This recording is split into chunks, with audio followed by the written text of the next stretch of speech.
everyone, my name is Caitlin. This is Julian, Brian, Justin, Catherine, and Benny. Our product is Pandora Jewelry, which we chose to market in India. Pandora Jewelry originated out of Copenhagen, Denmark, but the actual brand wasn't officially opened until 1982. In 2000, the popular charm bracelet that we all know was launched, and after that the company continued to grow and prosper. Pandora is now sold in over 50 countries, but India is not one of them, so that is why we are marketing there. A little bit about the geography. India is located in southern Asia. The total size of India is 3.2 million square kilometers, which is more than 1/3 of the size of the United States. Border countries of India include Burma, China, Nepal, and Pakistan.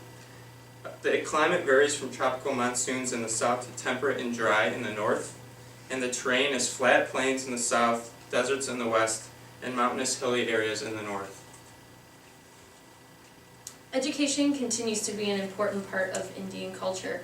The federal government suggests policies and procedures and programs, but each individual state has the freedom to implement what procedures and policies they choose. Students learn 3 languages: Hindi, English, and then the dialect of their area. The government is a federal republic, which means it is a federation of states with a republican form of government. Some business customs and cultures to keep in mind when entering the country of India. When you greet with namaste, and then you do a slight bow. The relationships between business partners is very important, so meetings will begin with non-business-like discussion. Showing up to meetings on time is considered rude, and so showing up late is much more acceptable, and people may not even show up for scheduled meetings at all. Men should wear suits and ties, while women should wear appropriate dresses or pantsuits. However, it is a tough place for women to do business, so that is something for us to keep in mind as we enter the country of India. Religion and aesthetics. India has 4 major religions, which include Buddhism, Hinduism, Sikhism, and Jainism. They also have a wide variety of paintings, sculptures, and architecture, and dance and music, which include indie pop and Bollywood, which we all might know. Okay, so traditional Indian ethnic clothing is very popular and worn throughout India. Some of the typical items men wear are a dhoti, a kurta, and some even wear turbans. One of the most popular is the kurta, which we may know you have seen before. It's a loose-fitting shirt, and women can usually be found wearing a sari. This is a dress draped across the body. Although Indians take pride in their ethnic clothing, as mentioned before, they do not wear these during business. According to the Indian Constitution, there is no official language, but there are 2 dominant languages that are spoken in India, and that is Hindi and English. And although there isn't an official language, English is the most popular language spoken.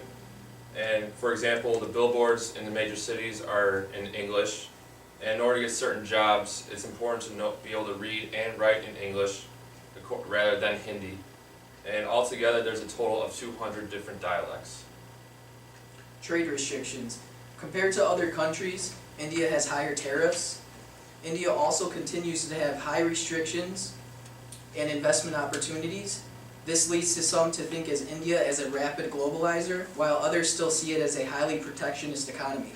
Trade reforms gradually began to take place in the 1990s, but not without extreme caution. Before the reform, the economy had a lot of strict regulations on imports, but since the reform, trade has eased and helped the economy to prosper. For technology that is currently available in India, India is 6th in the world in internet users, having about 61.338 million people. However, this is still only about 5% of the population of India, so it's not overly prevalently used throughout the country. It is also 2nd in the world in mobile users, which is about 75% of their population, so many more people have access to mobile phones than they do to the internet. Just as culture plays a role in clothing, it also plays a role in media. Media is a direct reflection of culture in India, and many cultural values can be found within various sources of media in India. One of the things that's interesting about India, it has the largest newspaper system in the world, and there are over 100 million copies of newspapers sold per day. And another kind of interesting fact is TV and radio advertising in India is extremely expensive. It costs about $8,400 for a 10-second clip. television and radio have over 350 million weekly users, but there are a wide variety of different channels throughout India, and many of the channels do not reach all the different regions.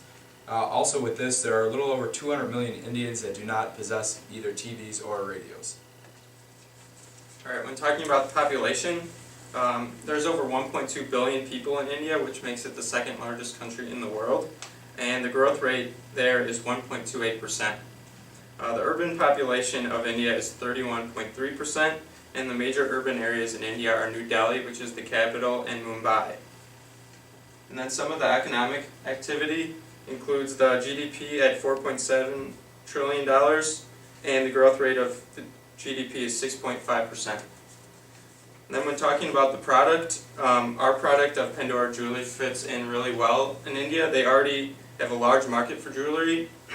People in India like to dress really stylish and wear lots of accessories, so our product fits well in that aspect. Also, there are no other American or European competitors currently selling in India, so we have a leg up where we can kind of be the first mover in that respect. And our plan is to create an Indian-inspired design of Pandora jewelry to cater to the preferences of the users in that area. And also, another advantage is that India has a really fragmented jewelry market. They're highly unorganized, and there are lots of sellers, but they're really just small players. They're not large companies. So Pandora has an advantage because they have lots of assets and they'll be able to do things that their competitors can't. Some areas of resistance that they might face would be just whether or not the Indian people will accept their product, an American company trying to come over and take market share from their small players there, and also just the large amount of competition that they'll face coming into India. For geographical marketing, we decided to start in the cities of New Delhi and Mumbai. New Delhi, as previously mentioned, is the capital, and its biggest mall is the Select City Walkway, a 1.3 million square foot mall. Mumbai, the largest city in India, has Phoenix Market City, which is a 4 million square foot mall. Both of these contain a lot of Western products already, so Pandora would blend in smoothly there. For consumer habits, unnecessary or luxury items are becoming more of a focus as they have been in previous years.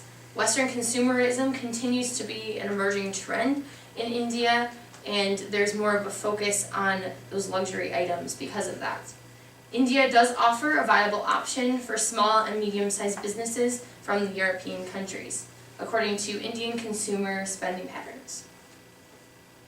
In India, there's two main channels of distribution, the unorganized retail and then organized retail. And first, for unorganized, it's a lot of your family-run businesses. Examples of these are your corner stores or your mom and pop shops. And these stores tend not to pay taxes, and most aren't registered for sales or income taxes. Then for the organized retail, it accounts for 7% of the total and expected to grow to 20% by 2020. And jewelry accounts for 5% of this total area. And most of the organized retailers are found in urban areas, whereas unorganized are in your rural. So with Pandora trying to go into Mumbai and New Delhi, it would be in an organized retail setting where it can thrive. Okay, so since jewelry is very popular in India, and there is a very large potential market for it, we feel that sales can be huge.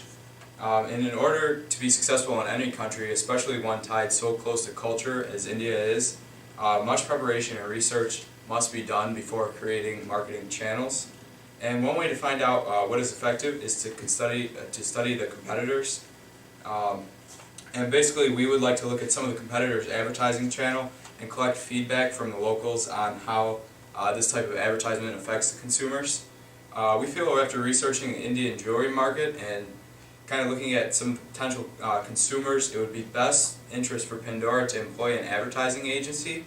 One of the advertising agencies that we went ahead and picked out was Mudra Communications. This would be very helpful to have a company such as Mudra, who has previous success with marketing for jewelry and accessories, to work alongside our marketing team. This would give us an insider's view on Indian culture and Indian advertising. Another great thing about Mudra that we feel would be huge for Pandora is that they specialize in helping startup and new companies build sustainable brand awareness. And when bringing a new company into a different country, this is a huge aspect.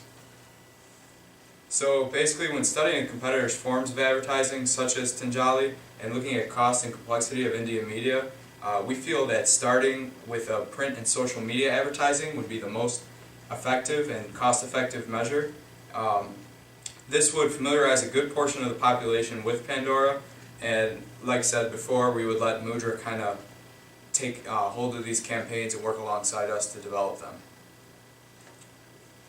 Okay, so there are many risks due to the government instability in India. This is due to recent corruption within the government and the government's involvement in business. This is a huge aspect when doing business in any country, and extreme caution must be used when abiding within the boundaries of the law. So we really have to study what is going on with the government before we start making moves. And another risk is that there are 23 official languages in India, and a variety of these languages are used within government, so it may be hard to communicate with government officials. Also, business culture in India, as stated before, is very unique and difficult, and different regions of India use different business etiquette and culture. But along with this, there are some positive opportunities that can be supplied by government. Recently, they passed a new foreign trade policy, and with this policy, it kind of reformed some of the chaos in Indian trade. And included in this policy are plans to allow 100% foreign direct investment into India's gem and jewelry sector, and this can potentially help Pandora enter the market. In India, India is known to have very stylish and expensive jewelry, with some of it costing thousands of dollars. And gold jewelry is the main leader in the jewelry market.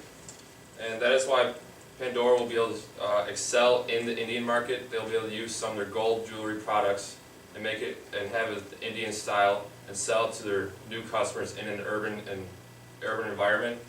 And one way to do this is Pandora could offer discounts to its customers. They could make ads in the print industry, which is very popular in India. But when doing that, they have to make sure they stress that the customers are still getting a very quality product, even though it is being sold for a cheaper price compared to the other competitors. When talking about competitors, we looked at two of them. The first one was Kathari Diamonds and Jewels. They sell 22 karat gold because it is choice for women in India and very pure. They use Facebook as a media and an ad source. They also use gold deposit scheme ads that they use for media campaigns throughout India along with their website. They consider themselves an online store, e-commerce website, as well as a standing store with one location in Pune, India. The next one was Kama Jewelry. They have 2 stores so far in Mumbai, India. They are part of boutiques. They also use Facebook, Pinterest, and Twitter as ways of promoting. And they themselves are distributors who turn themselves into retailers as well. As mentioned earlier, the jewelry industry in India holds a lot of potential for Pandora to be successful, especially since, as Brian mentioned, the gold jewelry is about 80% of the market. Pandora is also successful in the European markets and American markets. Their revenues are increasing because of their new inventory strategy that they adopted, which involves introducing 7 new items and collections a year versus a semi-annual introduction.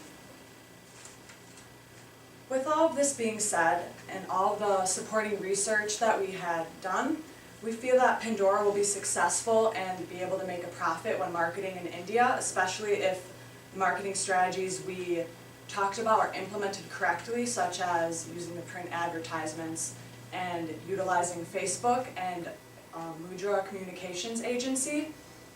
With all of this being said, we feel Pandora will be very successful. Thank you. Thank you.